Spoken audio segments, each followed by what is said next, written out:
So George, you've very kindly allowing us to try various different ages of your base ale. What's the ABV on this, do we think? I have no idea. Drive it. Yeah.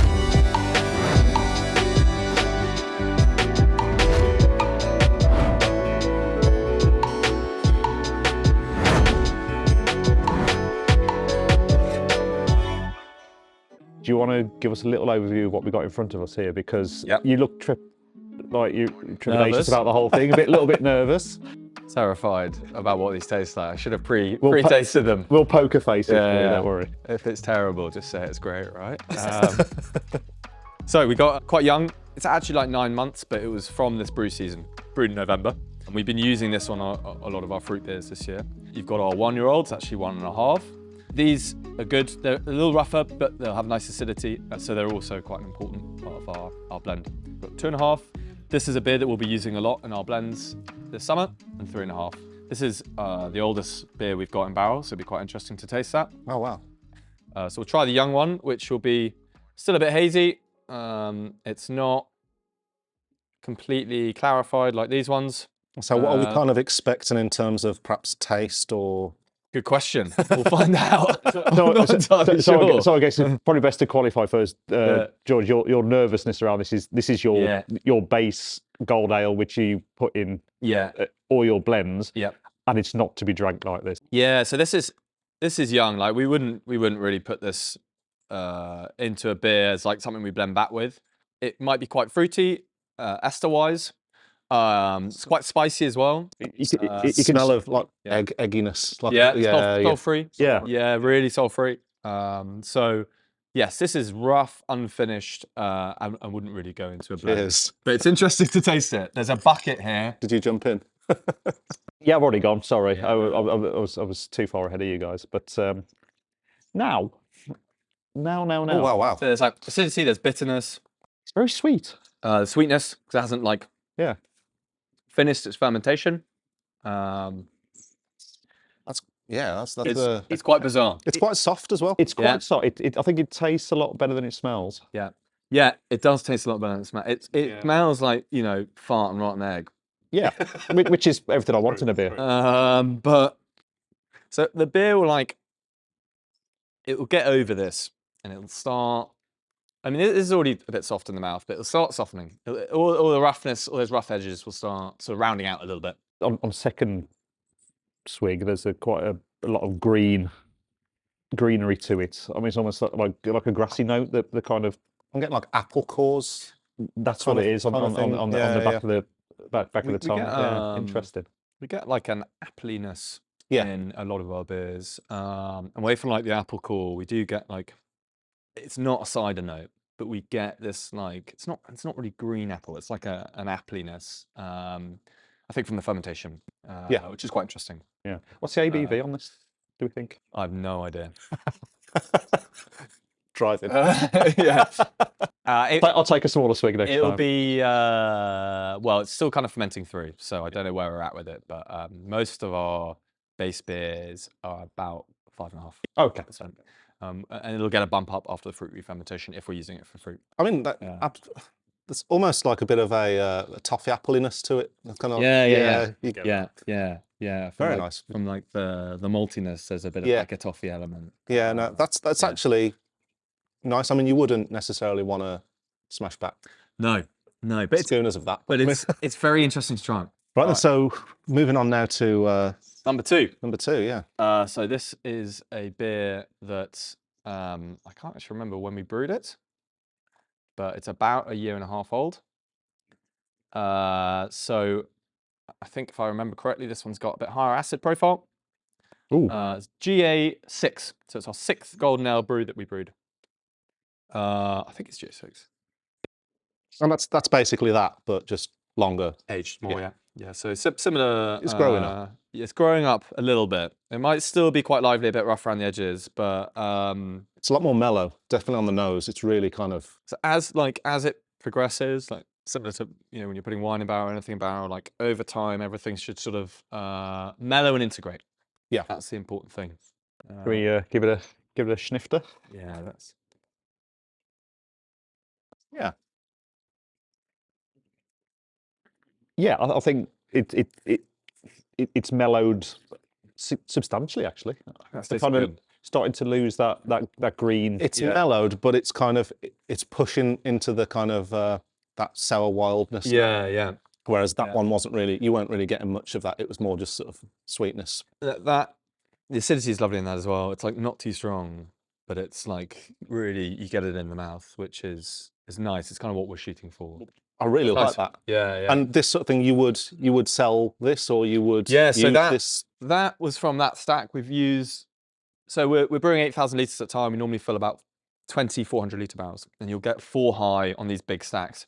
So it's from that stack there. We've used quite a lot of it in our blends. I think it's a really nice beer. It's coming along well, and everything's homogenizing quite nicely in the beer. There's a little bit of Brett character as well coming through, which you should get a lot more in these two. They're like the funk, but you'll get like an earthy, musty leatheriness more, I think, in these, and they should be a bit softer in the mouth as well.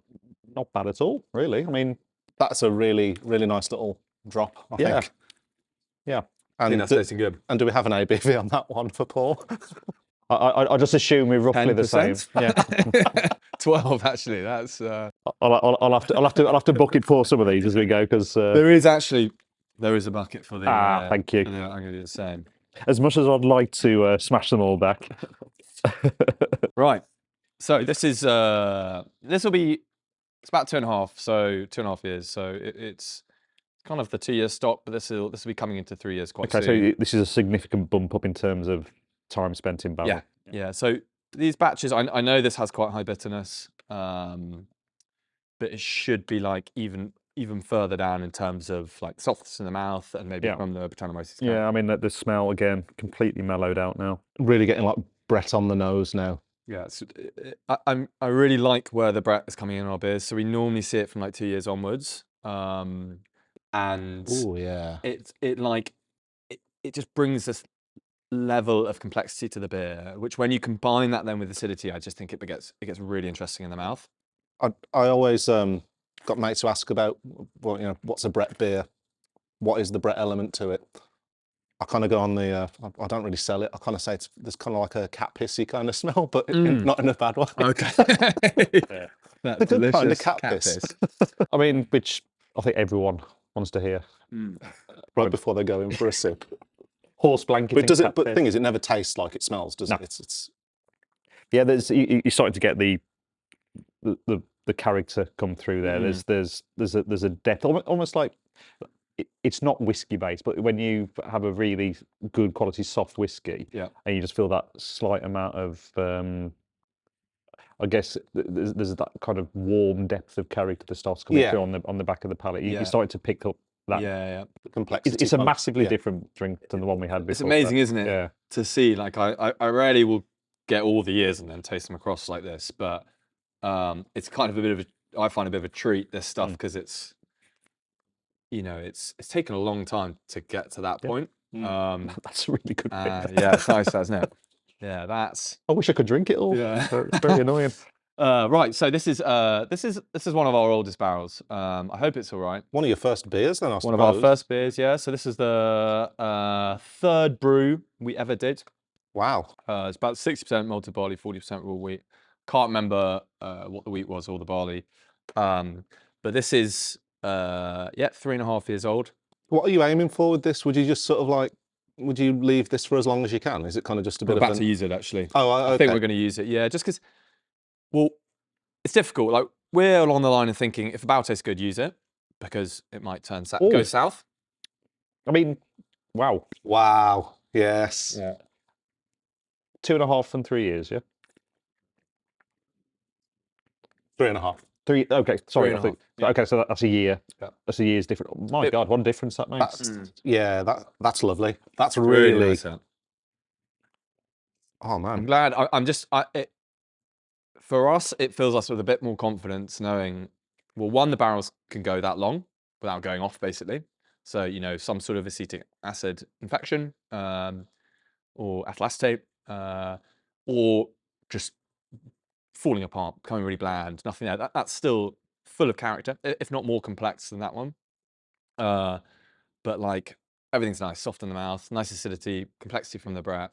You get quite a lot of fruit from that as well, and like a completely different vibe from from the green apple core kind of mentality from the beginning. But there's like you're getting the sort of stone fruit or the dark fruit come through on the back. I mean, it's a different beer from what we had before. What I find quite cool is these beers are like 5.5%. Yeah. So, wine's a lot stronger, whiskies, your stouts, where people are aging them in barrel for many, many years, but you've got 8%, 9%, 10%. Yeah. You've got a bit more protection from the alcohol.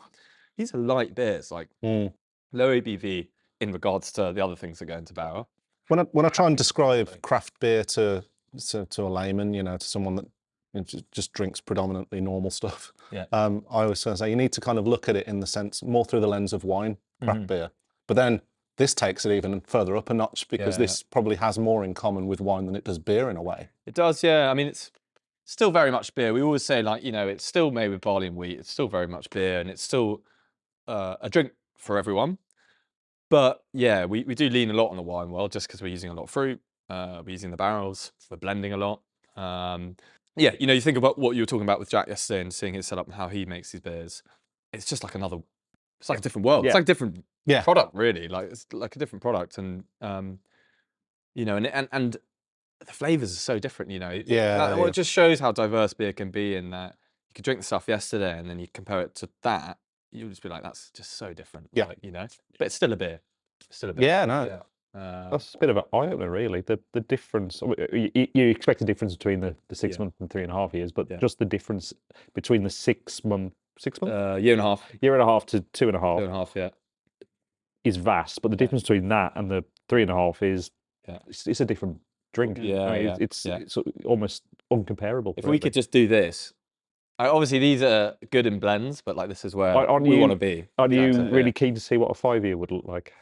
I am, but I just don't think it's space also, like it's just like having stock then being like, right, well, I can go to 5 years and you're like, hold on, we've got to fit in 24,000 more litres now. Right, we've got to start emptying barrels so we can put more barrels in. Yeah. It's that annoying, like, what's the limit you could do?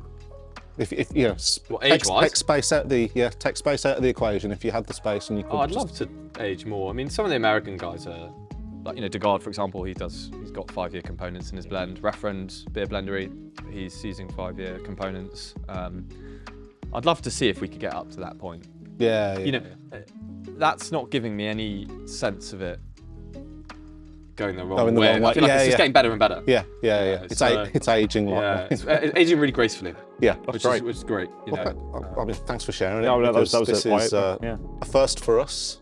And a first for you, by the way. Kind of a first for me, to be honest. I mean, you've got to be happy with that. I am happy, yeah. I really, I knew these were good, but I'm happy. This is really good because this is, we can start using these a bit more in the blends, and it seems to be, this is going in the right direction. And I really like the acid profile of that. Yeah. Yeah, the acid wasn't too strong in that, a bit more acid than that, but this is like, it's kind of more where we want it. Yep. Because a lot of our earlier beers just didn't have that acid profile. There's no sense there that it's going in the wrong direction, so I'd absolutely say, if you can, keep going. Keep going on it. Keep pushing it. Could, maybe we won't use it. The thing is, it's really nice, but I think the younger stuff is showing really good character as well. Yeah. So there's no reason why you wouldn't use this. You can maybe hold off that, but we're gonna do another 3-year blend soon. Blend across 1, 2, and 3-year-old. Awesome. So we were thinking of maybe using that for that, but we'll see. Well, we'd look forward to trying that. But yeah, great. Thanks for sharing, mate. No problem. No, Loved it. thank you for drinking them.